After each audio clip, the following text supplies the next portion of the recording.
In the endless void of space, stories travel like whispers between the stars. Tales of ships that vanished centuries ago, of crews who faced something beyond human comprehension. We all heard them, dismissed them as drunken stories told by old soldiers in dying bars. Just myths, the academy instructors assured us. Nothing more.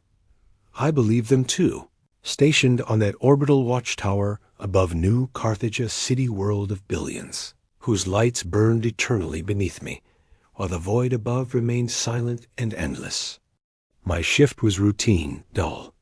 Scanning sectors, logging cargo ships, sipping bitter coffee, pretending the universe wasn't slowly choking humanity to death until that night when the alarm sounded. Differently, deeper, slower, like a bell tolling for the dead.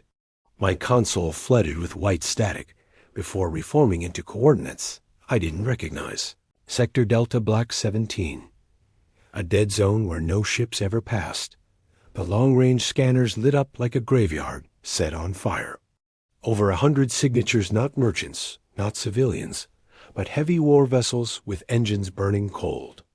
They moved in perfect formation, silent predators gliding through the darkness. The system cross-checked and gave nothing. No registration, no transponders, just blank IDs, as if these ships didn't exist. And then I saw it, the outlines of hulls that matched no current design. Older, bulkier vessels scarred by centuries of wear. Hulls I'd only seen in paintings hanging in academy halls. The Legion of Iron. The fleet everyone said was lost 200 years ago, chasing an enemy no one had ever named. They slowed near orbit, their blackened hulls catching faint light from New Carthage's twin suns like corpses drifting in space, except corpses don't move with purpose. The scars etched into their metal skin told a story. Blast marks, plasma burns, alien etchings from weapons I couldn't identify. Whatever they had faced had left its mark. Yet somehow they had survived. The comm channels erupted with panic as command demanded answers I couldn't provide. All I could do was stare as the shadows of the fleet eclipsed the stars.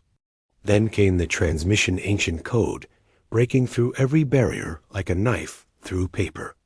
The voice wasn't the polished tone of our era's commanders, but harsh, cracked, the voice of someone who had witnessed centuries of war and carried every ghost with him.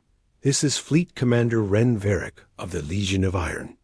We have returned from the Yamsir. Dark. The control room fell silent. I could hear my own heartbeat hammering against my ribs. We come bearing warnings, Varric continued.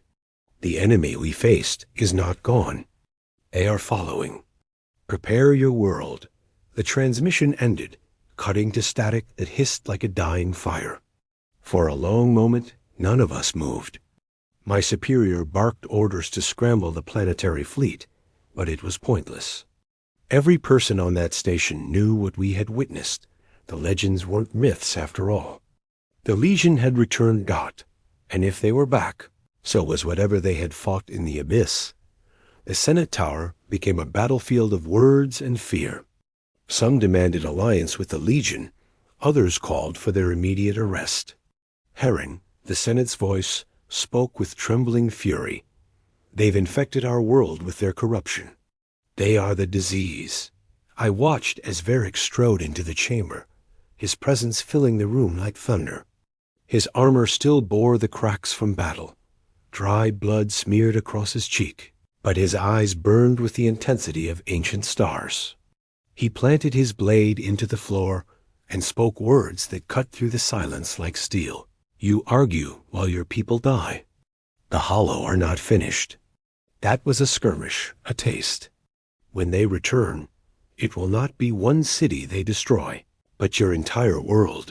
The senators turned away from his piercing gaze, unwilling to face the truth that our fleets would break, our weapons would fail, our people would burn. Humanity as we knew it would end, unless we stood with the Legion. Then came the first attack. The alarms didn't wail the way they normally did when the hollow descended upon New Carthage. The sky split open, and shadow forms slid through reality like oil across water. Buildings crumbled, streets dissolved. People screamed as the very ground warped beneath them. I found myself in the streets, weapon in hand, watching as the Hollow hunted. They didn't move like machines or soldiers. They glided, their shifting forms sliding through walls, tearing apart anything that breathed. They weren't conquering, they were feeding, and humanity was helpless. Civil defense units fired wildly, but every bullet passed through shadow and reformed instantly. Civilians grabbed old rifles, pistols, anything that could spit fire, but none of it mattered. Our world wasn't built to stop them. Then the Legion arrived. Their dropships roared overhead, engines burning with sickly blue flame. Soldiers poured out, not the polished soldiers of the Senate Guard, but monsters in human skin. Their armor was ancient, scarred, covered in strange grafts that pulsed with alien light. Their weapons were jagged, fused from human steel and something darker. They didn't hesitate. They didn't shout orders. They just opened fire, and the street lit with unholy fury. For the first time, the Hollow fell. One legionnaire turned toward me, his face pale beneath his helmet, features gaunt and hard. He tossed something at my chest, a weapon, heavy and jagged, glowing with sickly blue light.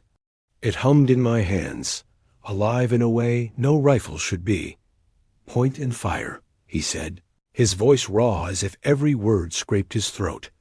I raised the weapon as instinct screamed at me to run.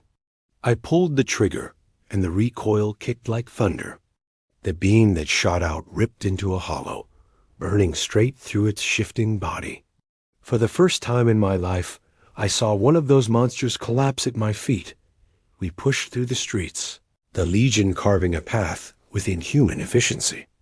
Everywhere we went, civilians stared with equal parts awe and fear.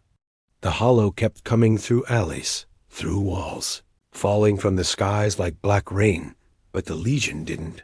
Faltered out until the ground split open, and a Hollow larger than anything I'd seen before erupted beneath a plaza.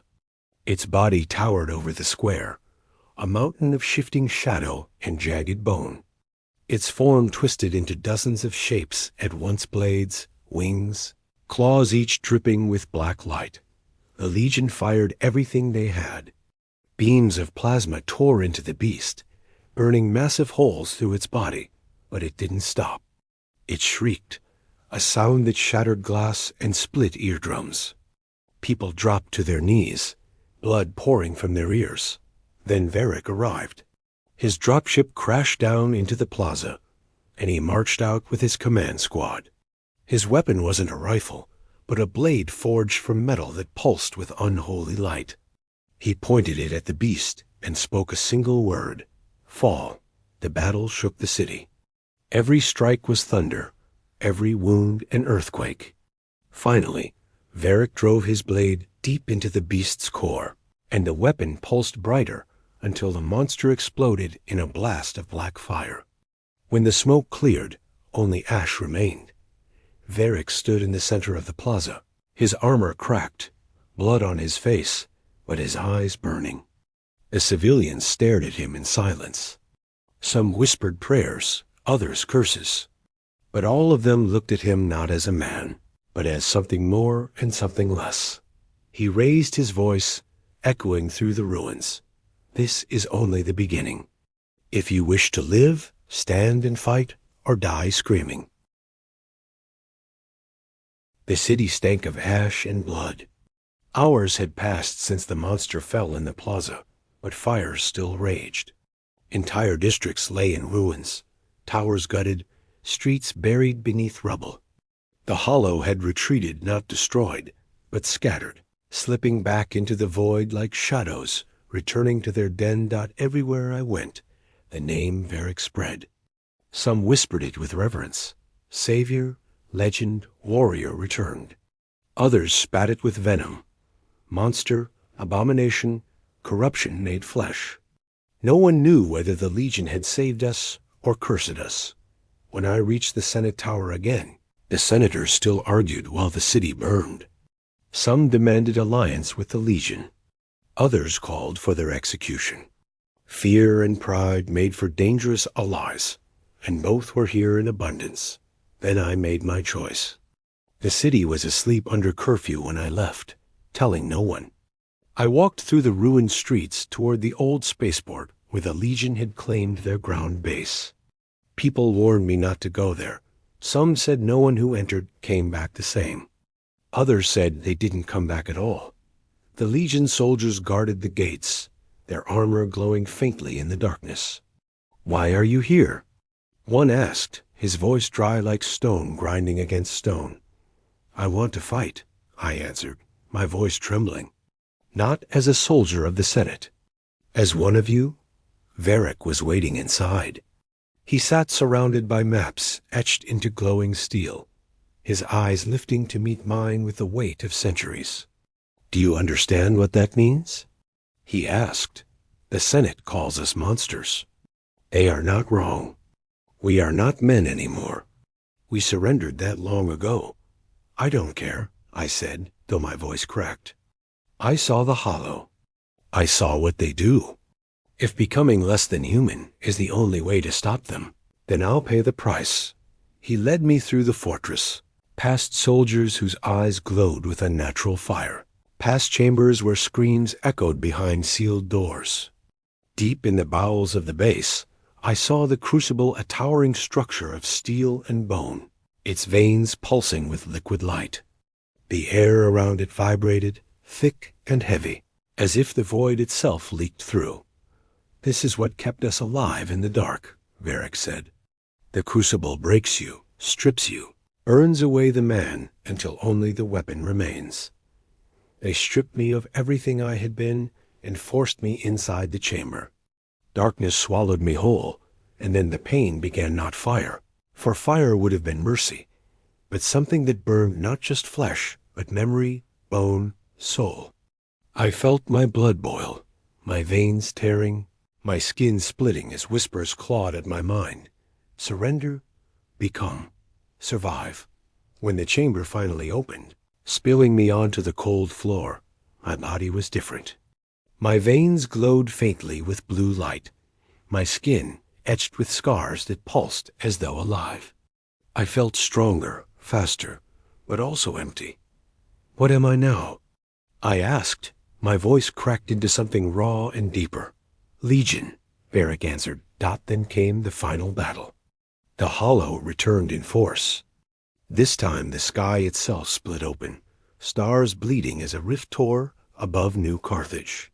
From it came shapes too vast to name hollow forms, larger than cities, their wings blotting out the heavens. Reality itself bent beneath their presence. The Legion rose to meet them, ships roaring into the sky with weapons blazing. The planetary fleets joined, desperate and terrified. But this wasn't a battle. It was the end. Varric thrust his blade into my hands. "The time has come. Decide." The weapon pulsed, its light merging with the glow in my veins. My blood burned as the Crucible whispered louder than ever.